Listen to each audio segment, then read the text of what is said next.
ಅಲ್ಲ ಸರ್, ಇಂದಿರಾ ಗಾಂಧಿ ಕಾಲದಲ್ಲಿ ಕಷ್ಟಪಟ್ಟಿದ್ದೀರಿ ಅಂತೇಳಿ ನೀವು ಮೋದಿ ಕಾಲದಲ್ಲೂ ಕಷ್ಟಪಡೋದ? ಇಂದಿರಾ ಗಾಂಧಿ ಕಾಲದಲ್ಲಿ ಹೌದಪ್ಪ ಕಷ್ಟಪಟ್ರಿ, ಹೌದು, ಸಮಸ್ಯೆ ಇತ್ತು ಆವಾಗ. ಮೋದಿ ಕಾಲ ಸರ್ ಇದು, ಮೋದಿ ಅಮಿತ್ ಶಾ ಇರೋ ಕಾಲ ಅಲ್ಲ. ನಿಮಗಿಲ್ಲಿ ಕರ್ನಾಟಕದಲ್ಲೇ ನಮಗೆ ವಿಪುಲವಾದ ಅವಕಾಶಗಳನ್ನು ಒದಗಿಸ್ಕೊಡ್ತಾ ಇದ್ದಾರೆ ಅನ್ನೋ ದೃಷ್ಟಿಯಿಂದ ನಾನು ಹೇಳಿದ್ದು. ಈಗ ಮುಖ್ಯಮಂತ್ರಿಗಳು ಉತ್ಸಾಹದಲ್ಲಿದ್ದಾರೆ. ಅವರು ಹೊಸ ರೀತಿಯಲ್ಲಿ ತನ್ನನ್ನು ತಾನು ಪ್ರೊಜೆಕ್ಟ್ ಮಾಡ್ಕೊಳ್ಳೋಕ್ಕೆ ಪ್ರಯತ್ನ ಪಡ್ತಾ ಇದ್ದಾರೆ. ಆ ಪ್ರೊಜೆಕ್ಟ್ ಪ್ರಯತ್ನ ಪಡ್ತಾ ಇದ್ದಾರೆ.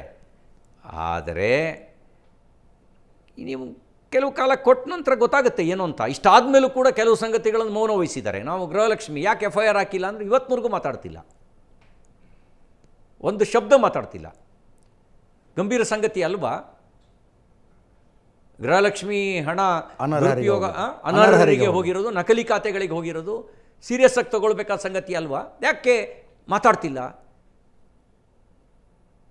ಅದೆಲ್ಲದರ ಬಗ್ಗೆ ತಮ್ಮ ಪಕ್ಷ ವಿಪಕ್ಷವಾಗಿ ಹೋರಾಟ ಮಾಡುತ್ತೆ ಅನ್ನೋ ನಿರೀಕ್ಷೆ. 3 ತಿಂಗಳ ಗೃಹಲಕ್ಷ್ಮಿ ದುಡ್ಡು ಬಂದಿಲ್ಲ, ಅನರ್ಹರಿಗೆ ದುಡ್ಡು ಹೋಗಿದೆ, ಅಲ್ಲೊಂದು ಗ್ಯಾರಂಟಿ ಅನುಷ್ಠಾನ ಸಮಿತಿ ಅಂತ ಮಾಡಿ ತಿಂಗಳ 1-2 ಕೋಟಿ ಅವರಿಗೆ ದುಡ್ಡು ಹೋಗ್ತಾ ಇದೆ. ಆ ಗ್ಯಾರಂಟಿ ಅನುಷ್ಠಾನ ಸಮಿತಿಯವರಿಗೆ ತಿಂಗಳು ಅವರಿಗೆ ಸಂಬಳ, TA DA ಎಲ್ಲ ಹೋಗ್ತಾ ಇದೆ. ಆದರೆ ಯಾರಿಗೆ ಹೋಗಬೇಕಾಗಿತ್ತು ಅವ್ರಿಗೆ ಹೋಗ್ತಿಲ್ಲ. ಬಡ ತಾಯಂದಿರಿಗೆ ಹೋಗಬೇಕಿತ್ತಲ್ಲ, ಅವ್ರಿಗೆ ಹೋಗ್ತಾ ಇಲ್ಲ. ರಾಜ್ಯದಲ್ಲಿ ಬರಗಾಲ ಇದೆ ಸರ್, ಬಿತ್ತಿದ ಬೆಳೆಗಳು ಒಣಗಿ ನಿಂತಿದ್ದಾವೆ.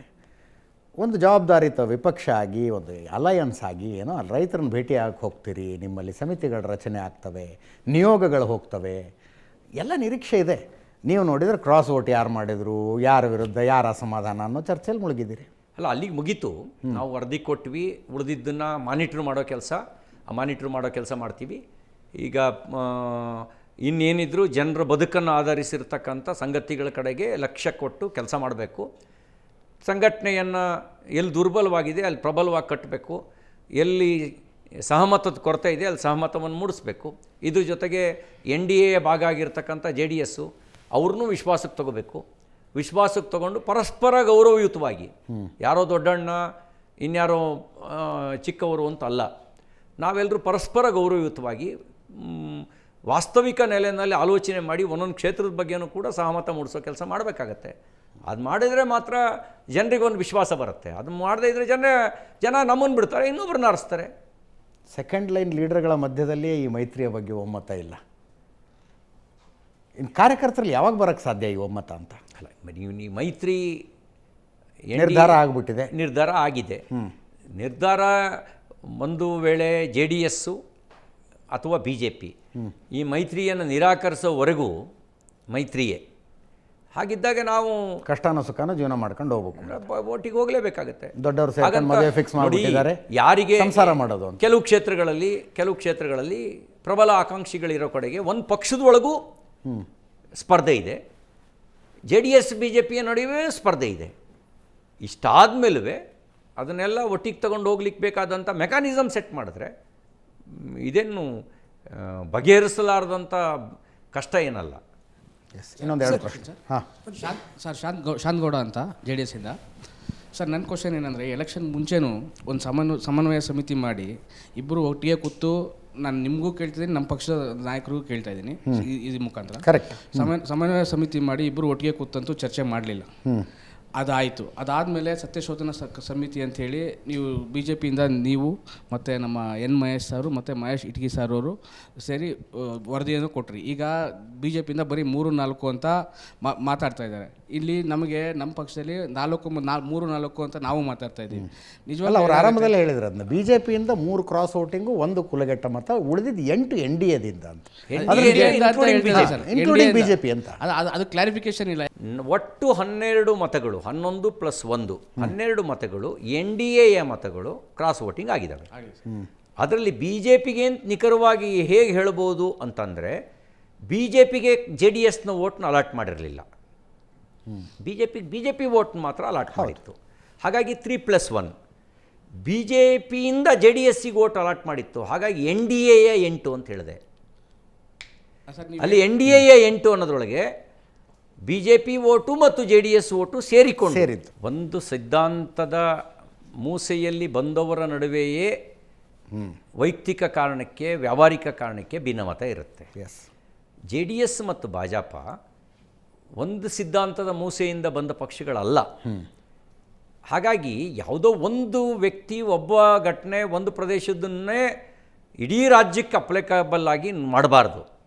ಒಂದು ಪಕ್ಷದೊಳಗೂ ಇರುತ್ತೆ, ಒಂದು ಕುಟುಂಬದೊಳಗೂ ಇರುತ್ತೆ. ಭಿನ್ನಮತ ಅನ್ನೋದು ಕೆಲವೊಮ್ಮೆ ಅಪ್ಪ ನಿಲ್ಬೇಕಾ, ಮಗ ನಿಲ್ಬೇಕಾ, ಸೊಸೆ ನಿಲ್ಬೇಕಾ ಅಂತಲೂ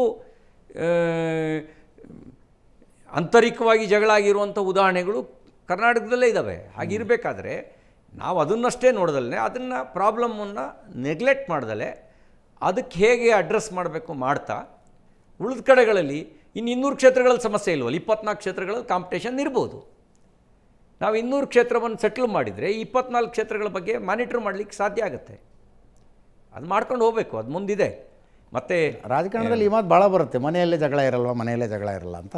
ಮನೆ ಜಗಳ ಮನೆಯಲ್ಲಿನ ಮಕ್ಕಳ ಮೇಲೆ ಪರಿಣಾಮ ಬೀರುತ್ತೆ ಸರ್, ಮಾನಸಿಕವಾಗಿ. ಈ ಜಗಳ ರಾಜ್ಯದ ಮೇಲೆ, ಪಕ್ಷದ ಮೇಲೆ ಎರಡೂ ಪರಿಣಾಮ ಬೀರುತ್ತೆ ಅಂತ. ಎಸ್ ಸರ್, ಅಭಿಷೇಕ್ ಅಡ್ವೊಕೇಟ್ ಮಿಡ್ಲೇರಿ ಸರ್, ಈಗ ಬರೀ ಅಡ್ಡ ಮತದಾನ ಅಲ್ಲ, ಇದು ಒಂದು ವಿಶ್ವಾಸದ್ರೋಹ. ಸೊ ನಿಮ್ಮ ಐಡಿಯಾಲಜಿ ಸಿದ್ಧಾಂತಗಳಿಗೆ ಒಪ್ಪಿ BJP ಕಾರ್ಯಕರ್ತರ ಇಲ್ಲ ಸರ್, ಅಲ್ಲ, ಸಾಮಾನ್ಯ ಕಾರ್ಯಕರ್ತ. ಓಕೆ ಓಕೆ ಓಕೆ ಕೇಳಿ. ಕೇವಲ ಅಡ್ಡ ಮತದಾನ ಅಲ್ಲ, ವಿಶ್ವಾಸದ್ರೋಹ. ಜನ ನಿಮ್ಮ ಐಡಿಯಾಲಜಿಗೆ ಒಪ್ಪಿ ಮತ ಹಾಕಿರ್ತಾರೆ. ಸೊ ಇದು ವಿಶ್ವಾಸದ್ರೋಹ ಬಗೆದಿದ್ದಾರೆ, ಅಡ್ಡ ಮತ.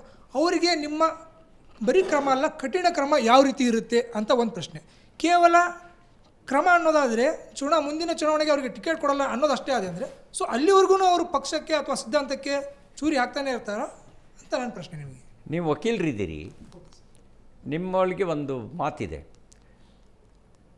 1000 ಜನ ಅಪರಾಧಿಗಳು ತಪ್ಪಿಸ್ಕೊಂಡ್ರೂ ಒಬ್ಬ ನಿರಪರಾಧಿಗೆ ಶಿಕ್ಷೆ ಆಗಬಾರ್ದು.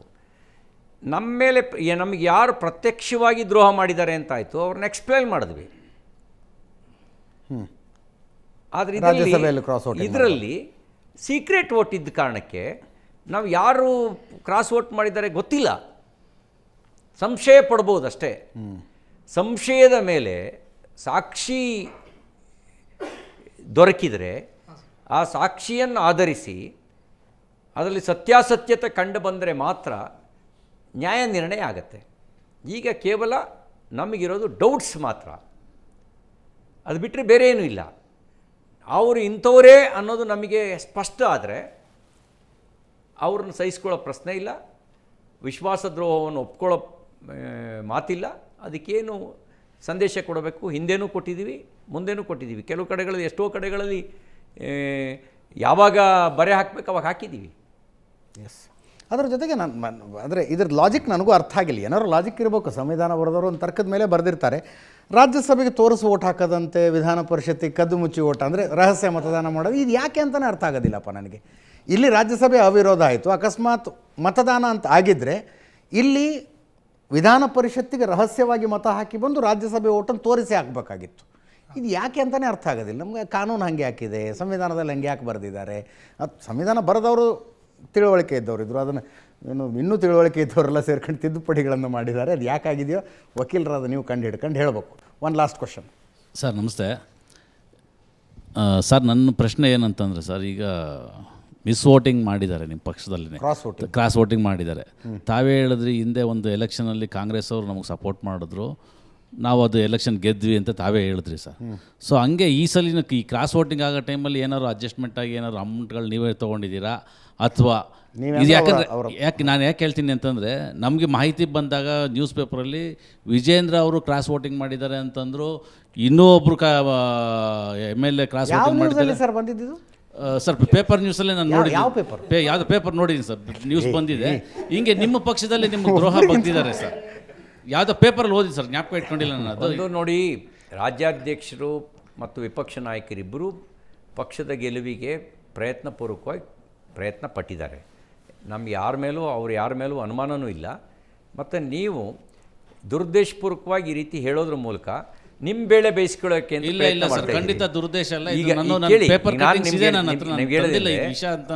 ಆಮ್ ಆದ್ಮಿ ಪಾರ್ಟಿ ನೀವು ಭಾಜಪಕ್ಕೆ ಸಲಹೆ ಕೊಡ್ರಂತೆ, ಅದಕ್ಕೆ ಮುಂಚೆ ನಿಮ್ಮ ಪಕ್ಷವನ್ನು ಗಟ್ಟಿಗೊಳಿಸಿ. ಖಂಡಿತ ನಮ್ಮ ಪಕ್ಷ ಸರ್, ನಮ್ಮ ಕಡೆ ಕಿತ್ಕೊಂಡು ಹೋಗಿದೆ. ನೀವೇನು ಸಲಹೆ ಕೊಡ್ತೀರಿ ಸರ್? ಕಿತ್ಕೊಂಡು ಹೋಗೋದಕ್ಕೆ ನಿಮ್ಮ ಪಕ್ಷದ ದ್ರೋಹ ಅಷ್ಟೇ ಸರ್. ಸಿಟಿ ರವಿ ಅವರೇ ಧನ್ಯವಾದ ಇಷ್ಟೊತ್ತು ಈ ಚರ್ಚೆಯಲ್ಲಿ ಭಾಗಿಯಾಗಿದ್ದಕ್ಕೆ ಮತ್ತು ನನ್ನ ಪ್ರಶ್ನೆಗಳಿಗೆ, ಆಹ್ವಾನಿತರೆಲ್ಲರ ಪ್ರಶ್ನೆಗಳಿಗೆ ಉತ್ತರ ಕೊಟ್ಟಿದ್ದಕ್ಕೆ.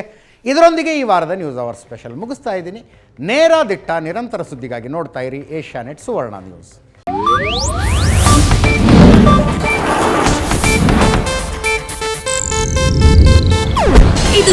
ಏಷ್ಯಾನೆಟ್ ನ್ಯೂಸ್ ನೆಟ್ವರ್ಕ್ ಪ್ರಸ್ತುತಿ.